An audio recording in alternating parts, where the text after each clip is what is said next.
मैं क्या फर्ज करो, तुम समझते हो कि आप कुछ भी कर सकते हो तो क्या करोगे?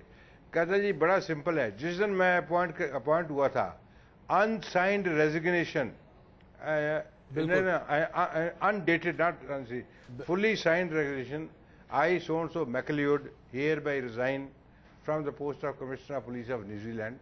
ये होम मिनिस्टर अपनी अलमारी में रखता है।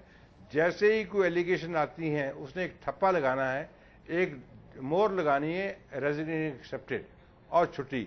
किसी का जो है उसने कहा ये गवर्नमेंट आप ये कह रहे हैं कि तमाम ऐसे रास्ते हैं जिसके जरिए सीबीआई की स्वायत्तता को बरकरार और कंट्रोल हो सकता है, पर उसके फंक्शनिंग जी। पे इंडिपेंडेंस करना, उसको कहना कि आप रिपोर्ट बदलो, सुप्रीम कोर्ट को मिसगाइड करो और दूसरे अपोनेंट पे करो, तो वो तो गलत बात होगी। बिल्कुल, और यही बात रिस्क तो लेने पड़ेंगे। आफ्टर ऑल सीबीआई का अफसर भी हिंदुस्तानी है, कौन सा पाकिस्तान से आए हैं? ये हमारे ही भाई है। कभी आप जोगिंदर सिंह जी पाकिस्तान से आए होते तो ज्यादा भ्रष्टाचार होता। हमारा भ्रष्टाचार के मामले कम से कम हमारे यहाँ से बहुत ज्यादा हैं। इस मामले में पाकिस्तान से थोड़े बेहतर जरूर हैं। सुप्रीम कोर्ट ने आज जो टिप्पणियां की हैं, जिस तरीके से सरकार पर नुक्ताचीनी की बात भी की गई है और सरकार को सबक सिखाने के लिए भी कहा है, आइए जरा ये रिपोर्ट देखते हैं और उसके बाद जोगिंदर सिंह जी आपकी प्रतिक्रिया जानना चाहेंगे इस पर। सीबीआई को फटकार लगाने के साथ ही साथ सुप्रीम कोर्ट ने यह भी साफ कर दिया कि कोलगेट में आगे सीबीआई को किस दशा और किस दिशा में चलना चाहिए। सीबीआई की कार्यशैली पर कटाक्ष करते हुए सुप्रीम कोर्ट ने कहा, सीबीआई का काम जांच कर सच को बाहर लाना है, न कि सरकारी अधिकारियों और मंत्रालयों से बातचीत करना। सुप्रीम कोर्ट का यह बयान साफ साफ इसी तरफ इशारा कर रहा था कि कोलगेट के मुद्दे पर सीबीआई ने जिस तरह से पीएमओ और कानून मंत्रालय से रिपोर्ट साझा की, उससे अदालत बुरी तरह खफा है। सीबीआई पर इन सख्त टिप्पणियों की अगली कड़ी में कोर्ट ने कहा, ये रिपोर्ट जांच की एक अहम कड़ी थी और इसे बाकी लोगों ने देख लिया। सरकार को इस रिपोर्ट को देखने का कोई अधिकार नहीं था, और अगर सीबीआई को ऐसा करने के लिए कहा गया तब भी सीबीआई ने ऐसा क्यों किया? कोलगेट की जांच में सीबीआई ने जिस तरह से ढिलाई दिखाई, उस पर भी सुनवाई कर रहे जज नाराज दिखे। सुप्रीम कोर्ट ने तो ये तक कह दिया कि जब से कोयला घोटाले में केस दर्ज किया गया है, तब से लेकर अब तक इस केस में कोई असरदार कार्रवाई नहीं हुई है। सीबीआई की ढिलाई और रिपोर्ट को साझा करने का ही नतीजा था कि अदालत ने सीबीआई से कुछ सवाल भी पूछे। कोर्ट ने सीबीआई से पूछा, क्या सीबीआई को इस केस की जांच के लिए तकनीकी जानकारों की जरूरत है? दूसरा सवाल ये था कि क्या इस केस की जांच देखने के लिए किसी रिटायर्ड जज को लगाया जाए, या फिर सीबीआई को खुद इस केस की जांच आगे बढ़ाने दिया जाए। कोर्ट ने इन सवालों पर सीबीआई से जल्द जवाब भी मांगा है। सुप्रीम कोर्ट ने सीबीआई को जो सबसे अहम निर्देश दिया है, वो ये है कि कोयला घोटाले की जांच में अब सीबीआई किसी भी रिपोर्ट को इस केस से जुड़े 33 अफसरों और डायरेक्टर के सिवा किसी और से साझा नहीं करेगी। कोर्ट के सख्त रवैये का ही नतीजा था कि सीबीआई ने निर्देश आने के फौरन बाद ही ऐलान किया कि एजेंसी कोर्ट के निर्देशों का पूरी तरह पालन करेगी। सुप्रीम कोर्ट ने कोलगेट पर हुई इस सुनवाई में इस तरफ साफ साफ इशारा कर दिया कि इस घोटाले की जांच में किसी भी किस्म की दखलंदाजी अदालत बर्दाश्त नहीं करेगी। दिल्ली से अनीता चौधरी के साथ team news nation. Joginder Singh ji, जो आज टिप्पणियां की गई हैं सुप्रीम कोर्ट के द्वारा, उसके बाद ऐसा लगता है कि सीबीआई अगर अपना काम करती भी है तो उसमें ईमानदारी हो भी तब भी लगातार शक होता रहेगा, और यह कहना कि सीबीआई दरअसल पिंजरे में बंद एक तोते की तरह है, इससे ज्यादा अपमान और क्या हो सकता है एक ऐसे ऑर्गेनाइजेशन का जिस पर हर कोई विश्वास करना चाहता है? नहीं, देखिए साहब, जो सुप्रीम कोर्ट ने कहा है उसको तो हमें एक्सेप्ट करना पड़ेगा, हमारी कोई भी फीलिंग हो जी। दूसरी बात यह है कि कानूनी ऐसा है, थोड़ी सी क्लैरिफिकेशन की जरूरत है, वो आपके लीगल एक्सपर्ट बता सकते हैं। सुप्रीम कोर्ट ने कहा इस केस में अगर इसको पूरी इंडिपेंडेंस देनी तो इसको बोलो किसी केस में भी होना चाहिए। नेक्स्ट हियरिंग में मुझे उम्मीद है कि कोई जो पीआईएल पिटिशनर है ये रेज करेंगे। आपने सिर्फ इस केस में कहा है, सारे केसेस में कर दीजिए जी, ताकि जो सीबीआई को, सरकार तो बिल नहीं बनाएगी, जितना भी मैंने पहले अर्ज किया है, जितना भी चाहें आप जी कोशिश कर लें। उन्होंने अवेलना की है, सारी सरकारों ने सारे हिंदुस्तान में 22 सितंबर 2006 की पुलिस रिफॉर्म की रिपोर्ट किसी एक सरकार ने भी नहीं किया जी। और मुझे उम्मीद नहीं है कोई सरकार इनको इंडिपेंडेंस देना चाहेगी, क्योंकि जैसे अंग्रेजों ने कहा था कि हम कंट्रोल नहीं छोड़ना चाहते, आपके सामने है यूपी के मिनिस्टर साहब ने क्या कहा था, अगर मेरी बात पुलिस अफसर या रेवेन्यू अफसर नहीं मानेगा जी, उसको उस रहने का अधिकार नहीं, 24 घंटे में डिसमिस हो जाएगा। बिल्कुल। तो ये मेंटल सेट पॉलिटिकल लीडर को भी निकालना पड़ेगा अपने माइंड से जी। वो स्टेट लेवल पे कहा है, सेंट्रल में भी होगा। ये जो आप सुप्रीम कोर्ट ने कहा है, हमारे माननीय कानून मंत्री साहब जो हैं वो भी वकील हैं, ये नहीं कि उनको पता नहीं था कि सुप्रीम कोर्ट ने क्या मतलब है। बिल्कुल पहले उन्होंने रावल साहब को बोला कि आपके किसी ने शेयर नहीं किया। जब एक अखबार ने स्टोरी ब्रेक की तो उन्होंने इस्तीफा दे दिया कि जी हाँ मीटिंग हुई थी, वो हुई थी। अब चूंकि विजिलेंट मीडिया जो है इन चीजों को एक्सपोज कर सकता है। वही बात है और कि मैं आप मीडिया को एक के बाद एक कोर्ट के सामने झूठ भी बोलते हुए दिखाई दे रहे हैं। नकवी जी, एक छोटी सी टिप्पणी आपकी इस पर। सीबीआई की इस पूरी कारगुजारी की बात अलग, लेकिन कानून मंत्री ने जिस तरीके से इस पूरे मामले को डील किया, क्या आज ये मौका नहीं है कि उन्हें इस्तीफा दे देना चाहिए?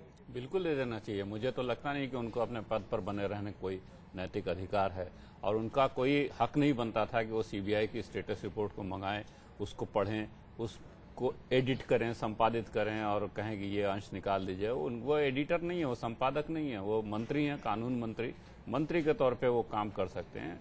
तो मुझे लगता है कि जो कुछ उन्होंने किया, और वो ऐसा भी नहीं कि ऐसा करने के पीछे कोई मकसद नहीं रहा हो।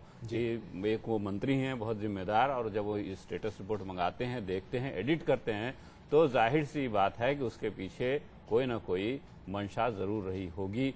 तो इसलिए पूरी की पूरी बात एकदम संदेह में आ जाती है। तो उनकी जो क्रेडिबिलिटी है वो एकदम, उनकी जो विश्वसनीयता है वो खत्म हो चुकी है। बिल्कुल।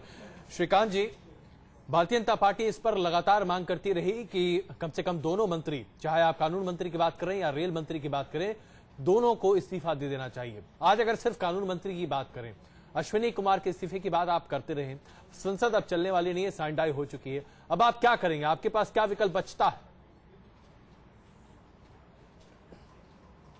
अजय जी, देखिए, ये बात देश के प्रधानमंत्री से जुड़ी हुई है, देश के प्रधानमंत्री की साख का विषय है। और 2004 से लेकर और 2012 तक लगातार कांग्रेस कोल ब्लॉक आवंटन में देश की जनता को, मीडिया को गुमराह करती रही है। लेकिन आज फैसले का वक्त है। नैतिकता के आधार पर प्रधानमंत्री जी को स्वयं इस्तीफा देना चाहिए, क्योंकि प्रधानमंत्री जी के पद पर बने रहते हुए इन्वेस्टिगेशन ईमानदारी से नहीं होगा। इसका सबसे बड़ा प्रमाण आज आप लोगों के सामने है। कानून मंत्री को तुरंत बर्खास्त किया जाना चाहिए। कांग्रेस के तमाम नेता ये कहते हैं कि भारतीय जनता पार्टी के तमाम नेताओं की आदत बन गई है, हर मामले पर प्रधानमंत्री का इस्तीफा मांगो। आप कानून मंत्री के इस्तीफे पर अगर अड़े हैं तो शायद वो हो भी जाए, प्रधानमंत्री का इस्तीफा मांगिएगा, कहां होगा? अजय जी, हमारे जो आरोप हैं वो तथ्यात्मक आरोप हैं, हमारे कोई राजनीतिक आरोप नहीं है।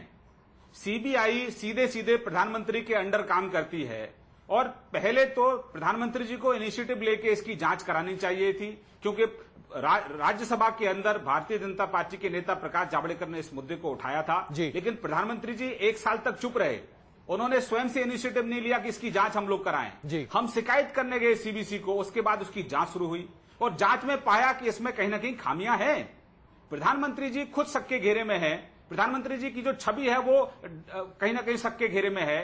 तो जब तक प्रधानमंत्री जी स्वयं उस पद पर रहेंगे, सीबीआई ईमानदारी से जांच नहीं करेगी। और दुर्भाग्यपूर्ण घटना तो कल घटित हुई कि जब जिन लोगों के खिलाफ जो रिपोर्ट जा रही है वो आरोपी लोग उस रिपोर्ट को देख रहे हैं, तो इससे बड़ी शर्म की बात इस लोकतंत्र में और ज्यादा होनी चाहिए। यही मुद्दा है जो आज ज्वलनशील बना हुआ है। एक आखिरी टिप्पणी आपके जोगिंदर सिंह जी, कानून मंत्री को इस्तीफा देना चाहिए या नहीं, इस पर राजनीतिक दल अपनी अपनी पोजीशंस लेते जा रहे हैं, लेकिन अभी नकवी साहब हमारे साथ हैं, उन्होंने साफ तौर पर कहा कि नैतिकता के आधार पर अश्विनी कुमार को इस्तीफा दे देना चाहिए।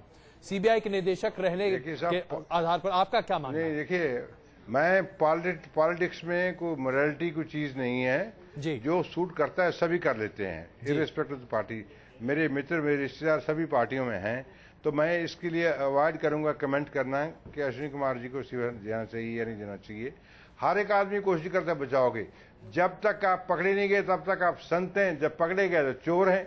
सीधी बात यह है कि कोई छुपके करता है, कोई सामने करता है, कोई ईमानदारी से मानता है, कोई मीडिया एक्सपोज कर देता है। सिंह जी, इस तो मेरे ख्याल में ये डिग्री का फर्क होगा, कुछ ज्यादा पर्सनैलिटी का फर्क नहीं होगा किसी भी पॉलिटिकल पार्टी में। जोगिंदर जी, मैं माफी चाहता हूँ किसी को मैंने ऑफेंड किया हो। नहीं, बिल्कुल इसमें माफी वाली बात नहीं है। नकवी जी आपसे पूछ रहे हैं कि नकवी मेरे दोस्त हैं, ऐसी कोई बात नहीं है। नहीं, इसीलिए तो मैं आप दोनों दोस्तों को आमने सामने रख रहा हूँ। नहीं जोगिंदर सिंह जी, मैं आपसे सहमत हूँ कि भाई वो जो पकड़ा नहीं गया, या पर यहाँ अश्विनी कुमार जी पकड़े जा चुके हैं, तो इसलिए बात इस पर हो रही है। वो ठीक है, वो ठीक है। वो पकड़ा गया चोर, नहीं पकड़ा गया वो साध। जी, तो कुल मिलाकर आप भी लगभग वही मानते हैं कि अश्विनी कुमार जी को इस्तीफा दे ही देना चाहिए। चलिए आप बोलिए मत, लेकिन आपकी हंसी बहुत कुछ दोनों कहता भाई है। फैसला कर रहे हैं, मेरे अश्विनी कुमार और नकवी साहब मिलकर जो है मैं उन पे छोड़ता हूँ। चलिए, आप सबों का बहुत बहुत धन्यवाद इस चर्चा में शामिल होने के लिए। नकवी जी आपका भी, श्रीकांत जी और जोगिंदर सिंह जी बहुत बहुत धन्यवाद। और जाहिर सी बात है, तमाम लोग ये जरूर कहें कि कानून मंत्री अश्विनी कुमार को इस्तीफा दे देना चाहिए। रेल मंत्री के इस्तीफे की बात भी लगातार होती चली आ रही है, लेकिन मौजूदा यूपीए सरकार ये ठान कर बैठी है कि जब तक चोर को चोर की संज्ञा देना काफी नहीं है, उसे सिद्ध भी करना होगा। और जब तक ये बात सामने नहीं आती, तब तक ना तो कानून मंत्री और ना ही रेल मंत्री की गर्दन कटेगी। अब ऐसे में प्रधानमंत्री मनमोहन सिंह आखिरी फैसला ले रहे हैं। अब जाहिर सी बात है, वो ले रहे हैं या 10 जनपद, ये तो समय आने के साथ ही समझ में आएगा। क्वेश्चन आवर में आज के लिए बस इतना ही। वापस आते हैं।